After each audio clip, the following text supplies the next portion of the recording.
And you want to give people good stuff, right? You don't want to give people just random crap on the internet. I hope I can say that on YouTube. But you don't want to give people just random stuff that you wouldn't even buy. You want to be proud of your product, so that means going slow in this process. Hey angels, welcome back to my channel. If you're new here, my name is Vanessa and I'm the face behind Saint Venus. She is my baby and I have grown her to multiple six figures, multiple years in a row. And since starting my YouTube channel, the number one question I get asked under a lot of my videos is, how do I find a reliable manufacturer? How do I find a factory to bring my dream to life? I'm scared, I don't want to get scammed, you know. It's a lot of money they're asking for upfront, and I just want to make sure I'm asking the right questions. So if those have been some questions that you have had, then you are in the right place, because I'm going to share you how I vet my manufacturers. I kind of think of it like dating. You don't want to rush into anything, you don't want to be desperate, and you want to come with your non-negotiables. You want to know exactly what it is you're looking for in a potential partnership, and you want to make sure that the person you decide to trust with your baby is somebody who has checked all of your non-negotiable boxes. So once again, these are just my methodologies. This is just how I go about it. If you come up with anything that is niche specific, then definitely use that as well. I just kind of want to give you guys a guideline here. So let's get right into it. There are actually multiple places that you can do this, and in this video I'm going to focus on Alibaba. That is the platform that I have experience with. I have been using the platform to build and scale my brand since 2018, so I'm 6 years in now. That's where I feel safe. But you can also check on Instagram. I would just do my due diligence there. You can also do a Google search, and you can also buy vendors and manufacturers lists. But like I said, there's Alibaba. As long as you know how to search and kind of get through the fluff, I suggest going on there. The platform is relatively safe. Then you know that when you're placing a transaction, it's documented. You can reach out to the platform, God forbid, if something happens, and they will be able to kind of moderate a solution that benefits both parties. So I recommend Alibaba, and that's where I suggest going. Once on the platform, once you've signed in and you kind of search in whatever it is you're looking for, say we're looking for bathing suits. We're gonna type in bathing suits, and the next thing we're gonna do is we're gonna filter out the manufacturers and look at only the verified suppliers. Verified supplier on Alibaba is a supplier that has applied for this verification status. What this means is that Alibaba has conducted a third-party inspection of their facilities, of their supply chain processes, of their production capabilities, and have awarded them a verified badge. Now, this verified badge isn't available to all markets. So for example, I know like US suppliers on Alibaba aren't able to get verified badges, but I think that is something that Alibaba is working on expanding in terms of like the countries that can apply. But China, Thailand, Turkey, Italy, South Korea, just to name a few, are the areas where vendors and manufacturers can apply to become verified. So I would highly suggest using a vendor or manufacturer that has gone through this process to ensure you're working with the best of the best on the platform. So red flag number one would be stolen footage, stolen photos. A lot of the times you will see a lot of different factories using the same photos. So if you do a reverse image search and you find these photos on Google or on different, brand websites, chances are they aren't accurately representing the clothing that they know how to make. Now, I'm not saying if they are using any photo that doesn't belong to them, then steer 100% away. Unfortunately, that's just kind of how they work over there. What I'm saying is when you do message them and you're asking them for photo proof of the work they can create, if they are sending you stolen images, if they're sending you images of other brands that you can't verify whether or not they worked them or not, or they're taking, product photos off a website and then presenting it to you like, oh, this is stuff that we've made, absolute red flag, and I would not proceed. When you message them and you ask for photo evidence, and I'll get into that a bit later, You need to make sure that it is their work, number one. So we're scrolling through, we're looking for bathing suit manufacturers, and we have the verified filter on. From there, scrolling isn't really gonna help. What I like to do is just click on their profile, swipe and see what images they have up front. Normally a verified manufacturer will have, images of their factory, they'll have images of certifications that they have. That's all a good sign. We're gonna scroll to the bottom and we're gonna see what the response time is like. We'll see, do they have reviews and how much volume have they done. You're gonna wanna message them and have conversations and vet them that way. I'm going to leave a template of something that you can insert in the description, as well as a list of a few questions that you can ask throughout the conversation. I really need you guys to edit this template to your niche, okay? Edit the questions to match your niche. Make sure it's customized to your business needs. So essentially, I like to start off short, cute, and sweet. I like to ask, what is their MOQ? I like to respond on a product listing that matches closest to what I'm looking for.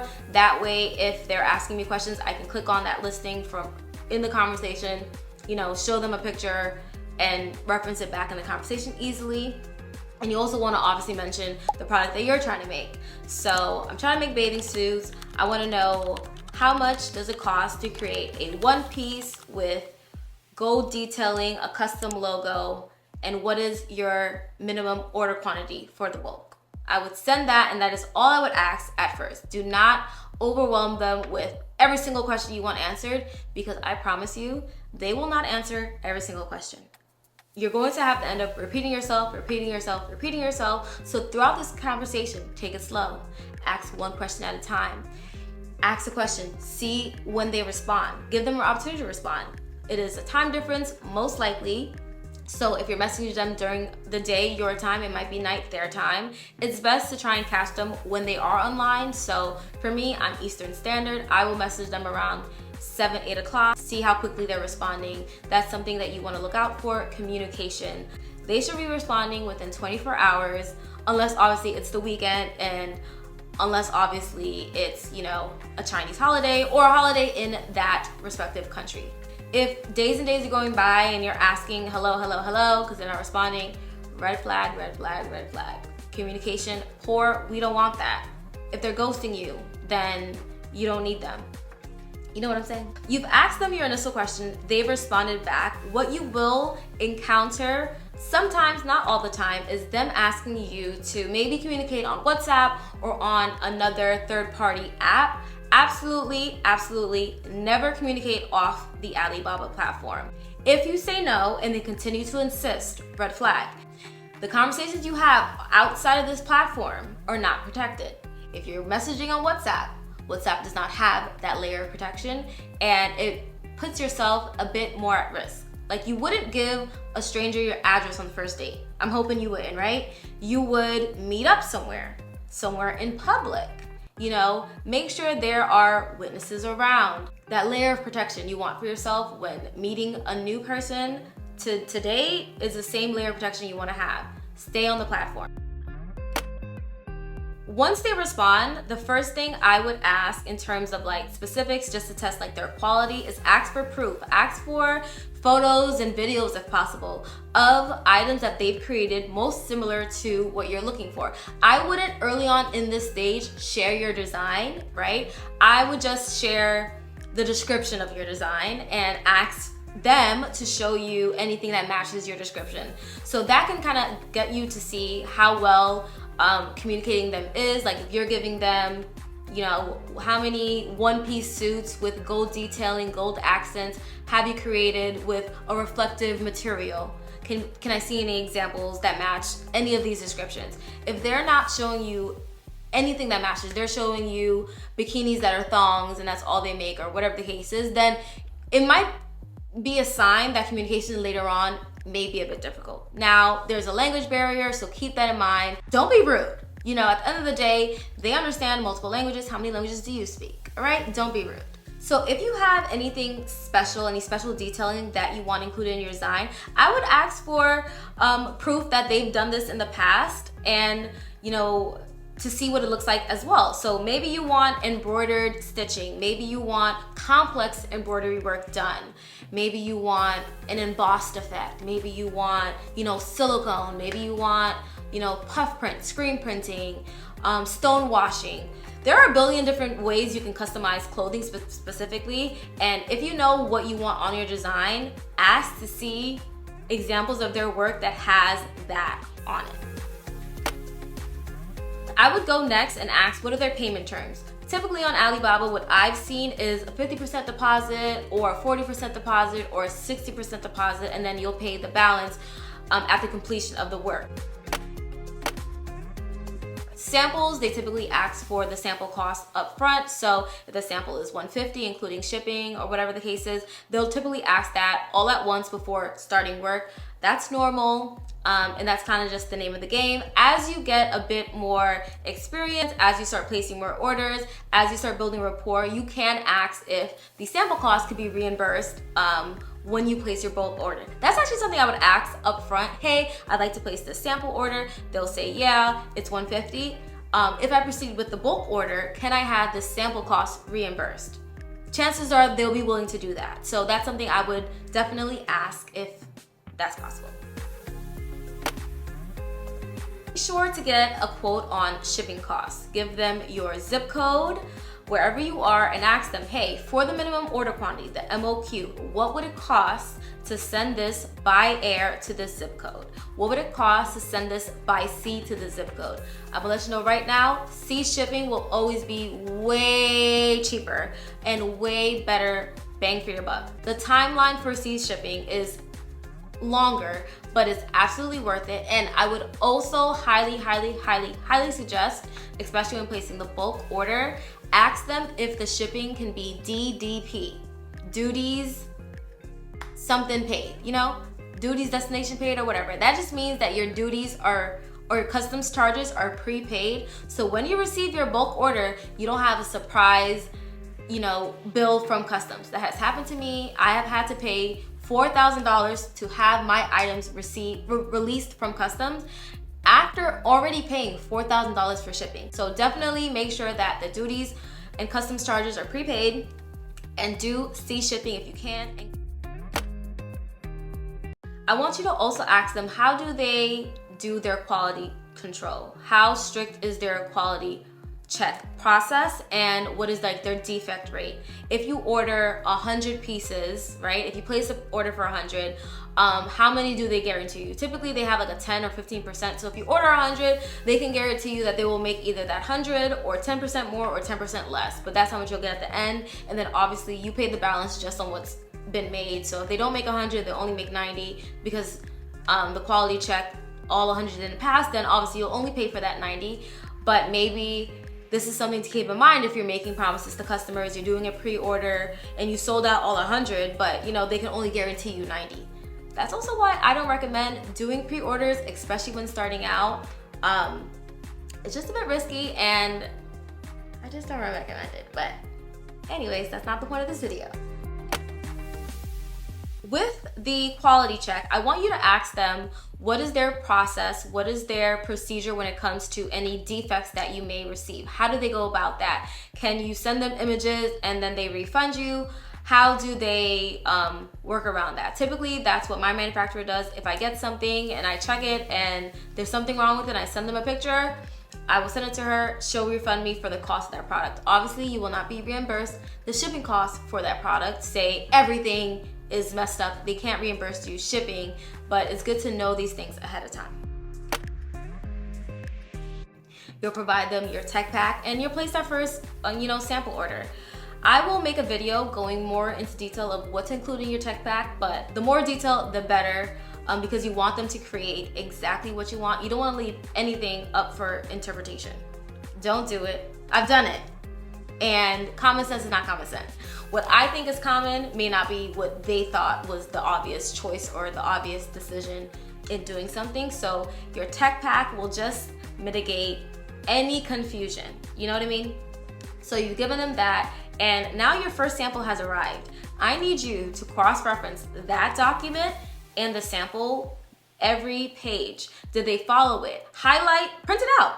Highlight whatever doesn't match. Highlight any measurements that didn't match. Highlight any details that are missing. See how accurately they are following instructions, because you're going to need that if you want to build a long-lasting relationship. Communicate with them anything that matched or didn't match. Don't start yelling and get upset and all these things. Just communicate. Hey, on this page, I wrote this here, it's missing from the final sample. See how it is they take this constructive feedback. If they're yelling at you, if they're doing all these things, then obviously move on.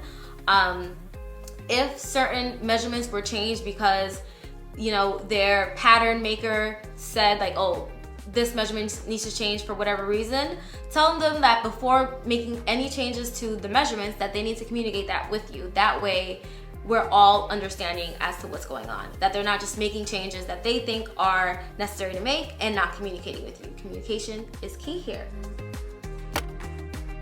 Okay, if the sample is good, I would place, you know, a second sample order. You kind of want to just make sure that there's consistency. You can also, if they have a catalog, maybe just order a product that they already have, and you know, check out the stitching, see what kind of thread that they're using. When you tug on the item, does the thread snap? Things like that. Like, make sure that they are producing durable quality items and that you have placed, I suggest, at least 2 sample orders before going into production. Chances are the first sample will not be perfect anyway, and you'll need revisions. Spend the money on the revisions before going into production. If you're happy with all of that, the communication was good, the sample looks nice, and you are comfortable with the price of the product as well as the price that it will cost for shipping, then place the bulk order. Start small, start with the minimum. And if the minimum is 100, ask if they're willing to do 75. Like, sometimes the minimum isn't always the minimum. Ask if they're willing to go just below that and order the minimum you can. Don't order 3 colors to start. Don't order 400 pieces to start. Start with the minimum, start off small, start slow, and see how this process of getting the bulk made goes with this manufacturer. Ask for progress photos, ask for videos throughout the production process.